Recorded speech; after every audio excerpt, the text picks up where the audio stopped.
Hello दोस्तों, आज हम करने वाले हैं क्वेश्चन सॉल्व। जैसा कि आपको स्क्रीन पे दिखाई दे रहा है कि इसमें एक टेबल दिया हुआ है और इस टेबल का हमें लॉजिकल एक्सप्रेशन फाइंड आउट करना है। जब भी टेबल से हमें लॉजिक एक्सप्रेशन या लॉजिकल एक्सप्रेशन फाइंड आउट करना है, उस केस में हमें ऑप्शन का हेल्प लेंगे।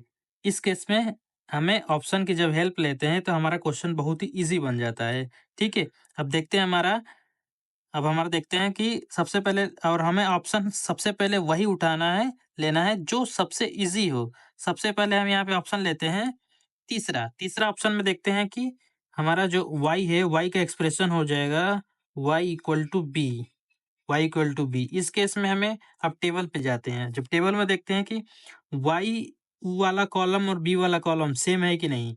ये y वाला 0 1 नहीं सेम है, ये भी नहीं सेम है, ये भी नहीं सेम है, ये भी नहीं सेम है।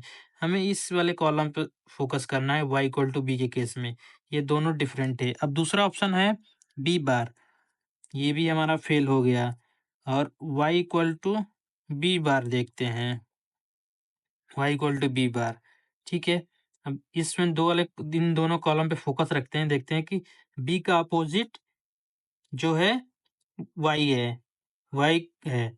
तो b 0 है तो इसका अपोजिट 1, b 1 है इसका अपोजिट 0, b 0 है इसका अपोजिट 1, b 1 है इसका अपोजिट 0। यानी कि ये वाला एक्सप्रेशन है, यानी कि option 2 y equal to b bar, ये हमारा करेक्ट है। यानी कि ये दोनों बिल्कुल सही मिल रहा है। एक इस टेबल में बिल्कुल सही मिल रहा है। ये लॉजिकल एक्सप्रेशन होगा इस क्वेश्चन का। अब एक और देखते हैं कि एक और ऑप्शन नंबर 4 भी चेक करके देखते हैं एक बार।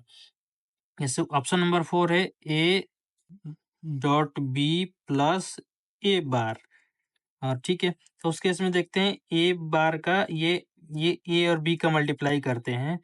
ए और बी का मल्टीप्लाई करते हैं, ये 4 पॉसिबल कॉम्बिनेशन के लिए इन दोनों का मल्टीप्लाई होगा तो 0 और 0, इन दोनों का मल्टीप्लाई होगा तो भी 0, इन दोनों का मल्टीप्लाई होगा तब भी 0, इन दोनों का मल्टीप्लाई होगा तो 1, इन दोनों का मल्टीप्लाई होगा तो 0, इन दोनों का मल्टीप्लाई होगा तो 0, इन दोनों का मल्टीप्लाई होगा तो 0, इन दोनों का मल्टीप्लाई होगा तो 1। जैसा कि नॉर्मल मैथ्स में मल्टीप्लाई होता है, बिल्कुल सिमिलर वे में। अब प्लस, प्लस, प्लस, प्लस ए का अपोजिट करना है, ए बार यानी ए का अपोजिट, यानी 0 0 है तो इसकी ये 1 1 हो जाएगा, 1 1। ये 1 1 है, ये 1 1 है तो ये हो जाएगा 0 0। तो इस केस में y आ जाएगा 1 1 0 1।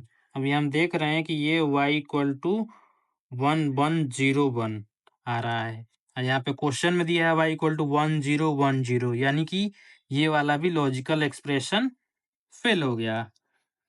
तो हम यहाँ पे देख रहे हैं कि जब भी टेबल दिया हो और टेबल से हमें लॉजिकल एक्सप्रेशन फाइंड आउट करना है, तो उस केस में हमें हमेशा ऑप्शन की हेल्प लेंगे और जब ऑप्शन की हेल्प लेंगे तो उस केस में हमारा क्वेश्चन बहुत ही ईज़ी हो जाता है और आसानी से सॉल्व कर सकते हैं बहुत कम समय में। ठीक? Thank you.